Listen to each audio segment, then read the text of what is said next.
भाषण असेल माझं. पण भगिनींनो, योजना कर्मचारी म्हणून फक्त अंगणवाडी नाही तर कामकाजी महिला आणि योजना कर्मचाऱ्यांची नेता म्हणून तुमच्या या लढ्याला मी सलाम करते, जोरदार सलाम. भगिनींनो, आशांचं काय काम आहे हे सांगायची गरज नाही. आशांनी आपल्या कामामधून दाखवून दिलेलं आहे. इकडेच नाही तर WHO, वर्ल्ड हेल्थ ऑर्गनायझेशन आणि युनो पर्यंत आशांचा डंका गेलेला आहे, चांगला जोरात वाजलेला आहे. जेव्हा कोरोना नंतर युनोची परिषद झाली आणि युनोनी आढावा घेतला की कोणत्या देशांमध्ये कोरोना लवकर आटोक्यात आला आणि कोणत्या देशांमध्ये आटोक्यात यायला खूप गोष्ट कबूल केली की ज्या देशांमध्ये सार्वजनिक आरोग्य व्यवस्था चांगली आहे आणि ती घरोघर नेण्याची व्यवस्था आहे, हेल्थ वर्कर्स आहेत, तळागाळात काम करणाऱ्या, घरोघर जाणाऱ्या, त्या देशांमध्ये कोरोना त्या मानाने लवकर आटोक्यात आला. आणि भारताचा विशेष त्यांनी उल्लेख करून सत्कार केला भारताचा. हा सत्कार भारताचा कशामुळे झाला, कोणामुळे झाला? आशांच्या कामामुळे. आशांनी मेहनत केली, त्यांनी बघितलं नाही दिवस रात्र, त्यांनी बघितलं नाही आपल्या मुलाबाळांचं काय होईल.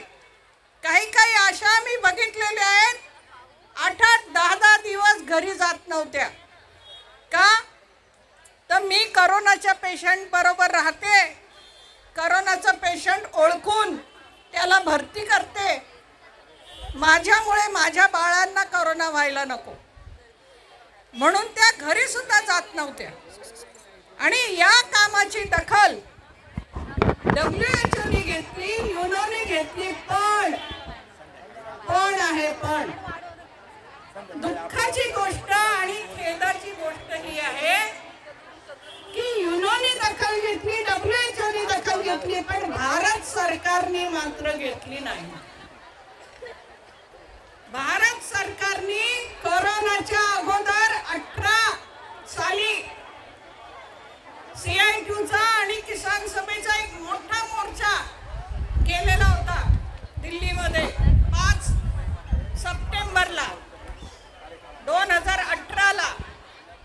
आणि लगेच आशांची संख्या जवळजवळ अंगणवाडी आणि आशांची संख्या त्या 5 लाख लोकांमध्ये 1 लाख होती. 50,000 अंगणवाडी आशा मिळून जवळजवळ लाखाच्या घरामध्ये संख्या होती. मोदी सरकारने दुसऱ्या कोणासाठी काहीच केलं नाही. त्यानंतर फक्त आशा आणि अंगणवाडीचं 1,500 मानधन वाढवलं. 11 सप्टेंबरला व्हिडिओ कॉन्फरन्स घेऊन त्यांनी घोषणा केली, कारण 5 सप्टेंबरचा मोर्चा त्याच्या डोळ्यामध्ये भिनला आणि त्यांनी ती वाढ केली. त्यानंतर आज तागायत केंद्र सरकारने वाढ केली. काय? 1 पैशाची वाढ नाही, ना आशांच्या मानधनात ना गटप्रवर्तकांच्या मानधनात. येऊन जाऊन आपण राज्य सरकारला बोलतो, राज्य सरकारकडे मागतो, कारण आरोग्य हा जो विभाग आहे तो राज्य सरकारचा प्रामुख्याने जबाबदारी असलेला विभाग आहे. आणि म्हणून आशांची जबाबदारी प्रामुख्याने राज्य सरकारवर आहे. पण राज्य सरकारवर जरी आरोग्याची जबाबदारी असली तरी सुद्धा ही योजना कोणाची आहे? केंद्र सरकारची आहे. आणि म्हणून केंद्राकडे सुद्धा आपला आग्रह असायला पाहिजे की आमचं मानधन वाढवा. राज्याला जर परवडत नसेल मानधन वाढवणं तर त्यांनी केंद्राकडे हात पसरावे, पण आम्हाला वंचित ठेवू नये. राज्य सरकारला जर मानधन वाढवणं जमत नसेल तर त्यांनी आम्हाला नाही म्हणायचं नाही, त्यांनी केंद्राकडे जायचं आणि भांडायचं. पण हे डबल इंजिनचं सरकार, एक इंजिन मोदी एक इंजिन शिंदे, हे डबल इंजिन सरकार जे आहे ना ते एकमेकांना झाकतात, एकमेकांना उघडं पाडत नाही. राज्य सरकार असं नाही म्हणत की केंद्राने वाढवलं नाही म्हणून तुम्ही आमच्या डोक्यावर बसता. ते काय म्हणतात, खोटं बोलतात. अहो केंद्र वाढवणार आहे बजेटमध्ये, वाढवलं का? बजेटमध्ये वाढवलं का? बजेटचा मटका फुटला आणि त्या मटक्यामध्ये आपल्यासाठी काय निघालं? भोपळा. आशांसाठी भोपळा, अंगणवाडीसाठी भोपळा, काहीच नाही, रिकामा. या अशा केंद्र सरकारचं काय करायचं? काय करायचं? खाली डोकं वर पाय. आणि राज्य सरकार, आरोग्य विभाग त्यांच्या ताब्यात आहे, त्यांनी आपल्याला न्याय दिला पाहिजे, त्यांनी आपल्याला किमान वेतन दिलं पाहिजे. एक दिलंय का किमान वेतन? आपली मागणी 26,000ची आहे, अंगणवाडीसाठी सुद्धा आणि आशांसाठी सुद्धा. का? कारण 26,000 हे किमान वेतन सरकारच्या सूत्राप्रमाणे ठरलेलं आहे. कोणी ठरवलं सूत्र? मी आणि तुम्ही नाही ठरवलं, सरकारने ठरवलं, सरकारने मान्य केलेलं सूत्र आहे. काय आहे? जरा ऐका भगिनींनो, फार महत्वाचा मुद्दा आहे. किमान वेतन कसं ठरतं? एका कुटुंबाला काय काय गरजा आहेत, किती अन्न लागतं, किती कॅलरी अन्न लागतं, भाड्यावर किती पैसे लागतात, मुलांच्या शिक्षणाला किती पैसे लागतात, आरोग्यावर किती खर्च लागतो. एवढंच नाही, अमुक वार कपडा त्याची बाजारातली किंमत काय, हा सगळा हिशोब मांडला जातो आणि त्या हिशोबाप्रमाणे आजच्या मार्केटच्या दराप्रमाणे, भावाप्रमाणे 26,000 किमान वेतन येतं. त्यांनी द्यायला पाहिजे की नाही? आशा आणि गटप्रवर्तक म्हणून काम करून फावल्या वेळात दुसरं काही करू शकतात काय? अख्खा दिवस जातो की नाही? घरोघर फिरा, अमुक माहिती आणा की लगेच आशा पळाली चाक लावून पायाला. दिवसभर फिरते, घर बंद आहे दुपारी, झोपतात दुपारचे, तर संध्याकाळी काम नसताना, म्हणजे आपल्या कामाची वेळ नसताना सुद्धा आशाला त्या घराच्या बंद घराला पुन्हा व्हिजिट द्यावी लागते की नाही? म्हणजे तुमचं काम 24 तासाचं आहे. 8 तासाचं बांधील नाही, 24 तासाचं काम आहे. मग त्यांनी 24 तासाचं काम धरून किमान वेतन द्यायला पाहिजे का नाही? द्यायला पाहिजे. पण तेवढी त्यांची दानत नाही, त्यांची मूठ घट्ट आहे, मोकळी नाही होत. कोणासाठी मोकळी नाही होत? आशांसाठी, गटप्रवर्तकांसाठी, अंगणवाडीसाठी, सेविका मदतनीसांसाठी. त्या पण कष्ट करतात ना अंगणवाडीच्या महिला. 40 वर्ष झाली योजना सुरू होऊन, जेमतेम 10,000पर्यंत आणि 5,500पर्यंत पोहोचल्या. त्या पण लढतात, तुम्ही पण लढताय, सगळ्यांनी लढायचा हक्क आहे. का? आपण काम करतो, आपण कष्ट करतो. करतो, आपण फुकटचं नाही मागत, आपण हक्काचं मागतो. पण सरकारला हा हक्क दिसत नाही.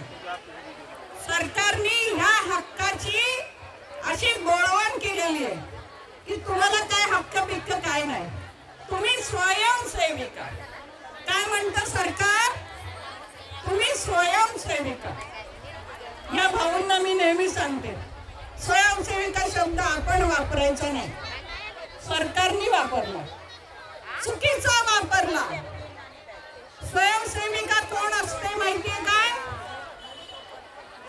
आम्ही आहोत. आम्ही आहोत. आशा नाही, अंगणवाडी नाही. आम्हाला समाज कार्य करण्याची आवड आहे, सर्वांना न्याय मिळावा याची धडपड आहे, तळमळ आहे. म्हणून आम्हाला कोणीच सांगितलं नाही तुम्ही काम करा म्हणून, कोणी अपॉइंटमेंट नाही दिली, नियुक्तीपत्र नाही दिलं. आम्ही स्वतःहून संघटनेत काम करायला आलो. आम्ही स्वयंसेविका मान्य, पण आशा स्वयंसेविका नाही.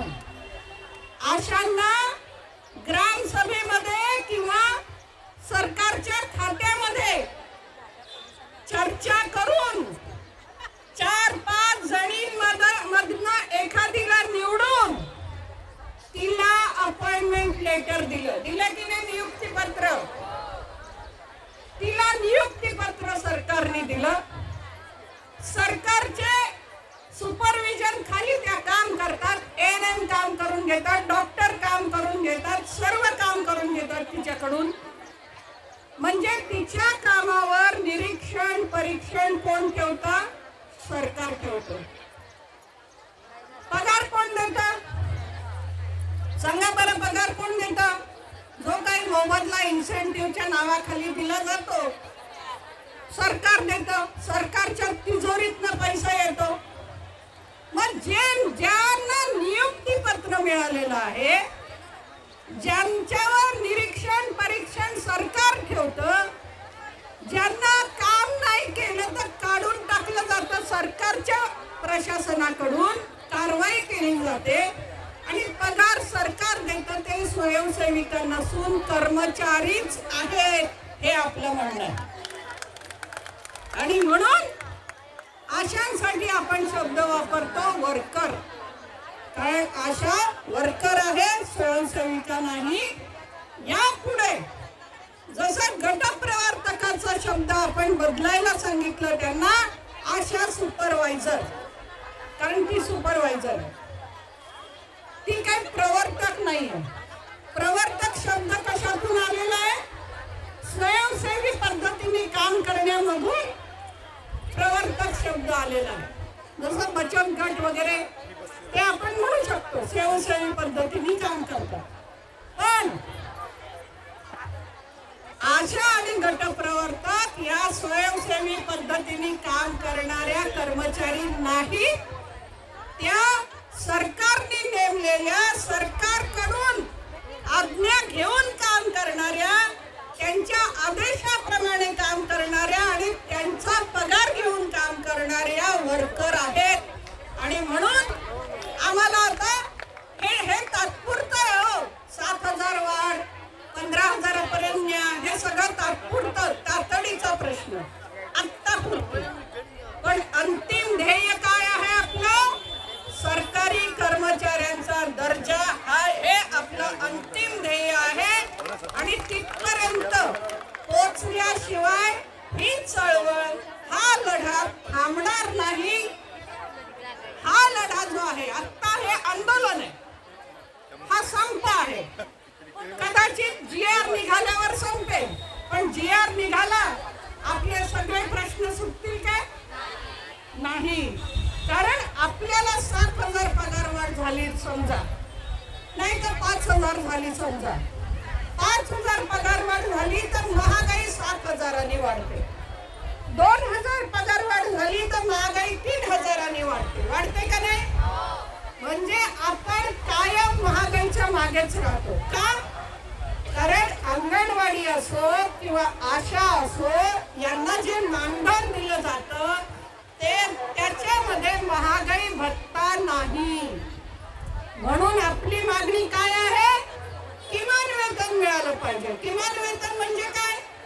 एक वेतन मूळ वेतन असतं आणि महागाई भत्ता देखील असतो. महागाई भत्ता जर आपल्याला मिळाला तर दर 6 महिन्यांनी महागाई वाढेल तसं तसं आपला पगार वाढेल. सरकारला तो आपोआप वाढवून द्यावा लागेल. आपल्याला प्रत्येक वेळेला संप करण्याची गरज पडणार नाही. आणि म्हणून वेतन श्रेणी आणि महागाई भत्ता या मूळ मागणीसाठी आपला सतत संघर्ष सुरूच राहणार. जरी GR निघाला आणि आपण परत घरी गेलो तरी ही तात्पुरती लढाई आहे. ही तात्पुरता प्रश्न सुटला. कायमचा प्रश्न अजूनही बाकीच आहे आणि तो सुटल्याशिवाय आपण स्वस्थ बसणार नाही. ही प्रतिज्ञा आज तुम्ही सर्वांनी केली पाहिजे आणि ती प्रतिज्ञा करून या लढ्यामध्ये जोरदारपणे सामील होण्याचं चंग बांधून निर्धार करून आज तुम्ही इथे एक रणबिगुल म्हणतात त्याला, दुदुंबी रणचिंग फुंकणं, ते रणचिंग आज फुंकलं पाहिजे की ह्या मोदी सरकारच्या, ह्या शिंदे सरकारच्या विरोधात फक्त GRच नाही तर सरकारी कर्मचाऱ्यांचा दर्जा जोपर्यंत त्यांच्याकडून आपण मिळवत नाही तोपर्यंत आपला लढा थांबत नाही. धन्यवाद. इनकिलाब.